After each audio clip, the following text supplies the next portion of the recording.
And I have this 21-year-old right now. She is waking up in the morning and doom scrolling. And then she's going to bed and doom scrolling. I have this woman in Atlanta doom scrolling, constantly reading articles, constantly. And there's this need to be informed. And it's like, it is not helpful to know what's going on 24/7 in the world. It's actually not good for our brains because we are not then being present where we are in the moment.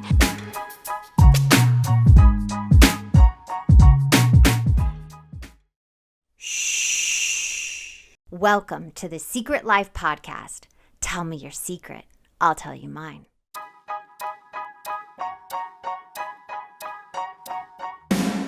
Sometimes you have to go through the darkness to reach the light. That's what I did. After 12 years of recovery in sex and love addiction, I finally found my soulmate, myself. Please join me in my novel, Secret Life of a Hollywood Sex and Love Addict, a 4-time bestseller on Amazon. It's a brutal, honest, raw, gnarly ride, but hilarious at the same time. Check it out now on Amazon.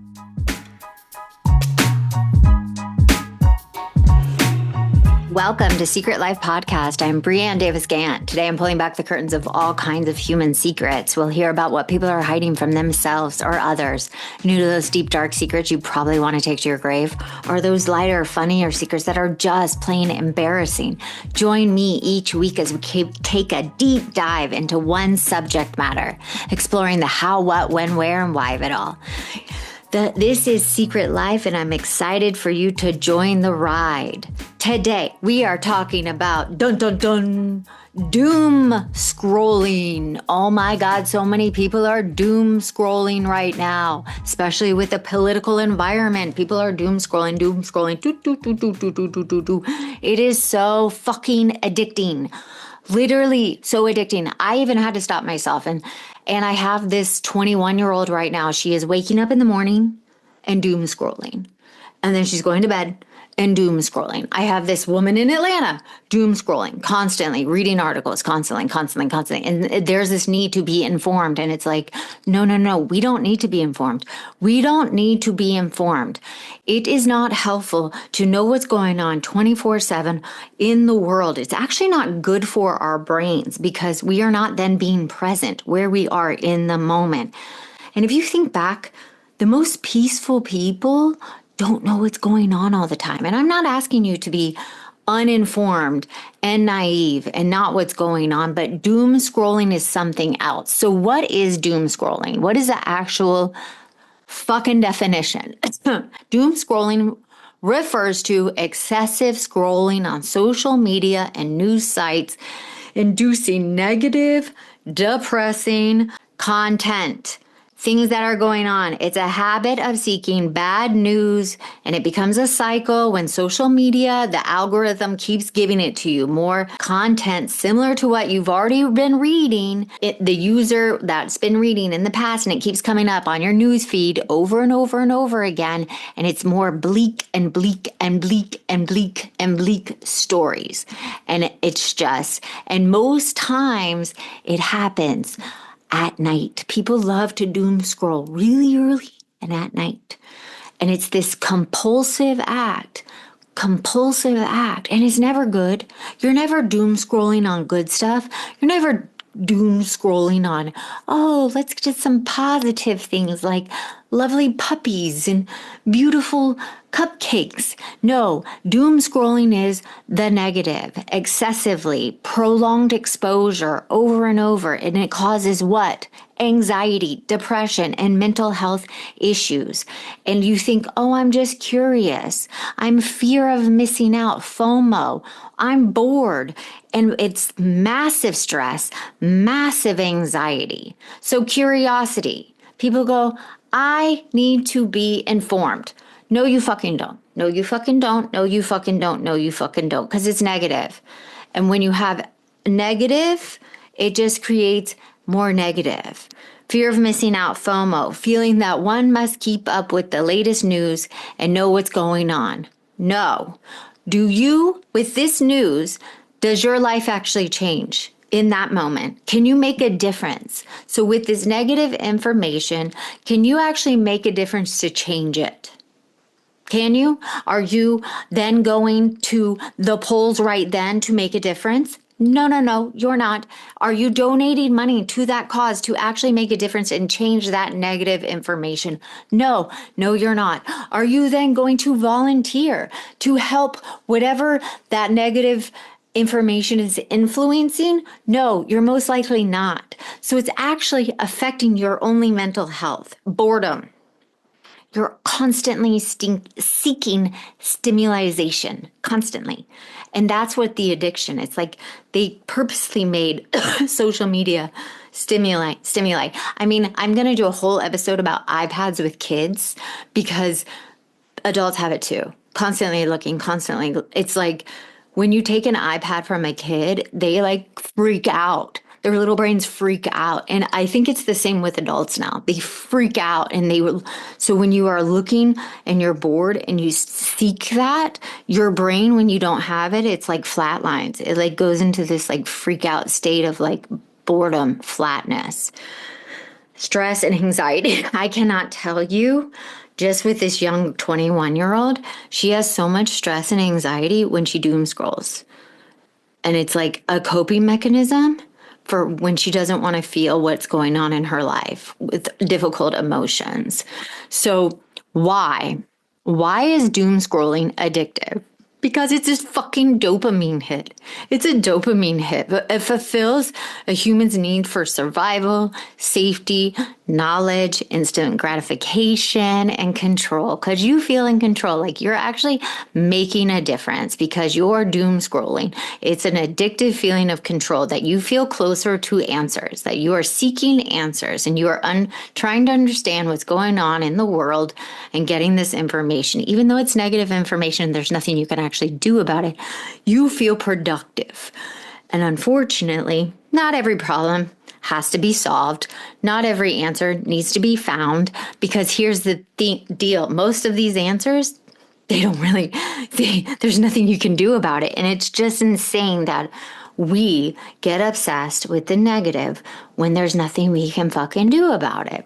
So I'm literally telling her, use your phone like this, like a hot potato. Every time you want to pick it up, act like the game, the hot potato, and drop it down. And I talked about this in the numbing out episode, and she literally couldn't do it. I literally was like, did it work? And she goes, no. And I said, pick up your phone and literally look. Wow, I cannot put this down. I am addicted to negative information because I want to feel like shit.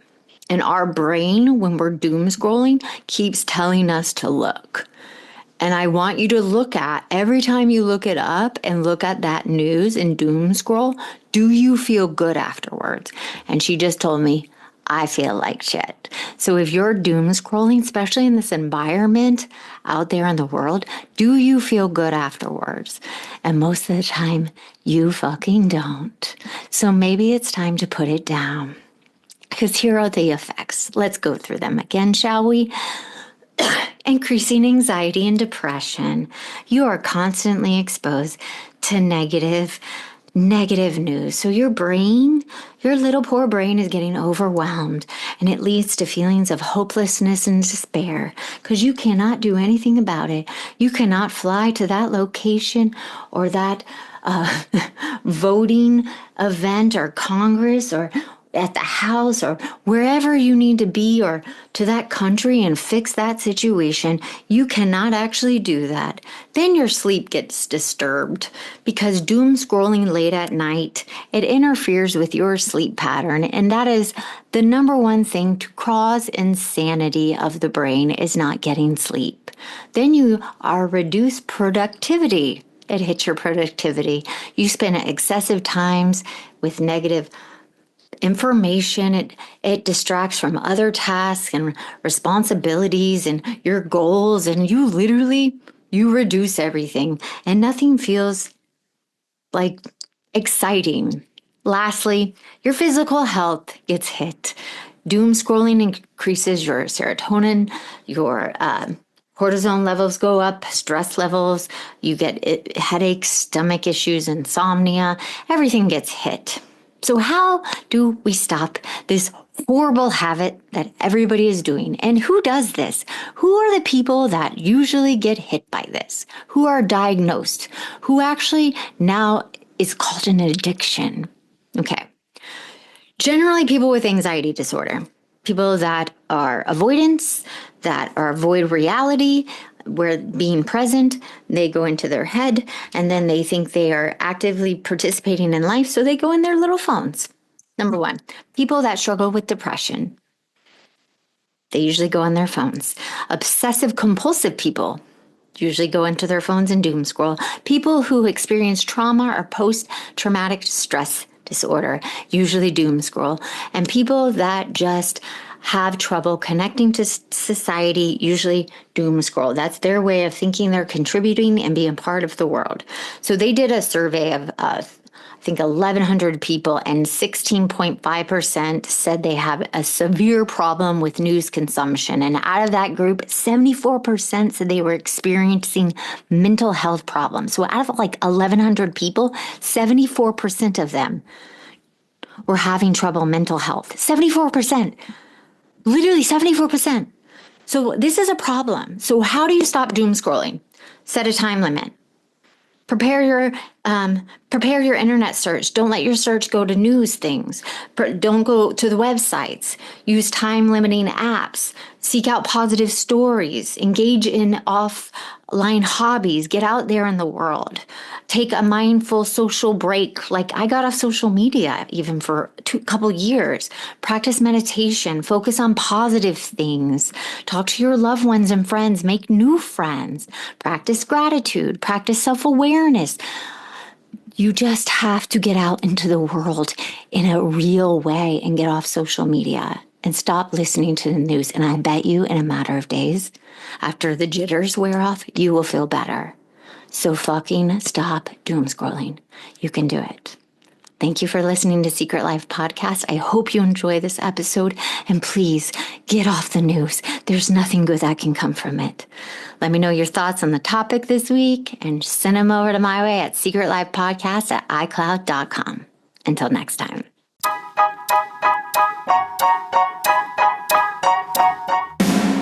Thanks again for listening to the show.